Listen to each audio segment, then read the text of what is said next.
Wasak ang puso ng contestant sa kaloka-like segment ng It's Showtime na si Gion Cyrus matapos gayahin ng idol niyang si SB19 Stel. Matinding pambabash at pangninegang ibinabato ngayon sa kanya ng mga haters after ng performance niya kahapon, September 3, sa Kapamilya Noontime Show. Hindi lang kasi ang itsura niya ang inokray ng mga bashers, kundi nadamay na rin ang ini-impersonate niya na si Stel ng super P-pop group na SB19. Sa pamamagitan ng kanyang Facebook account, naglita niya si Gion hinggil sa mga natatanggap na hate comment at matinding panlalait.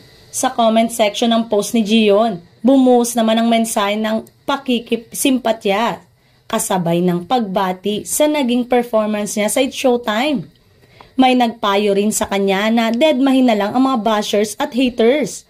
Ang mahalaga ay nakapagpasaya siya ng mga tao at nagsilbing inspirasyon sa lahat ng mga nangangarap makapasok sa showbiz.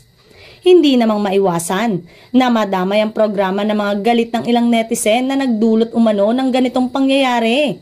Samantalang may mga nagtanggol naman at pinag-usapan sa social media ang pagbabalik ng kaloka-like Phase 4 sa It's Showtime na nanguna sa trending list hanggang ngayon.